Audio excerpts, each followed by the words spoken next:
असाच होणार मारामारी, म्हणून आपण कशात पडायचं ना आता.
भिन्न नाही झाली. ॲक्च्युली व्हिडिओ बघितला तर तुम्हाला कळेल. आमचे उमेदवार पुढे प्रचार करत होते, आम्ही जिल्ह्यामध्ये होतो, उदय शेट्टी आणि आम्ही.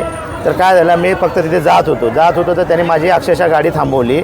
मी त्याला सांगते बा गाडी कशा थांबवली, गाडी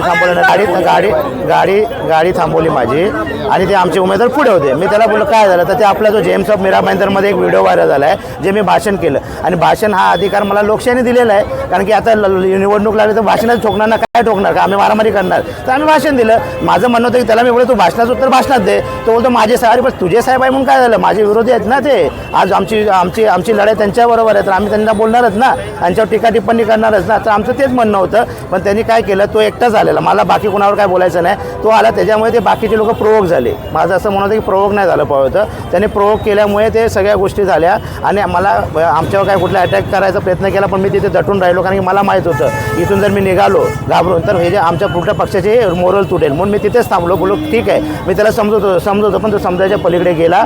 त्याच्यामुळे बाकीच्या लोकांनी माझी चारी बाजूने गाडी अडवली. पुण्या कुठल्या गाडी कोटीचं नुकसान केलं नाही, कारण मी तिथे थांबलो. मग तिथून पोलिसांना फोन केला, पोलीस तिथे आले.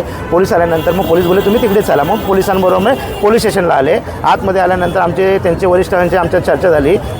मला त्यांच्या कुठला गुन्हा दाखल करा. त्यांच्या चर्चेनंतर त्यांच्या लोकांनी दिलगिरी व्यक्त केली की हा प्रकार नाही झाला पाहिजे होता.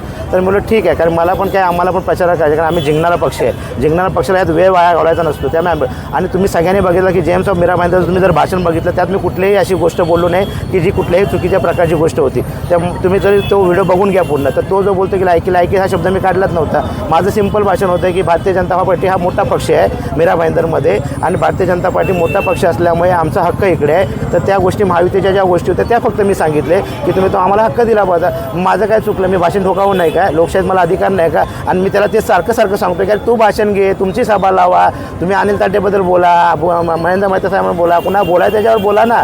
पण तुम्ही अशी गाडी थांबून काय करणार? ही कुठली पद्धत आहे? ही गाडी थांबवणं चुकीचं आहे. आणि त्यामुळे आमचा पक्ष आता तर एकत्र झालेला आहे. आणि पक्षाला सगळ्यांना तेच सांगेल आमच्या कार्यकर्त्यांना की तुम्ही घाबरू नका, सगळीकडे प्रचार करा.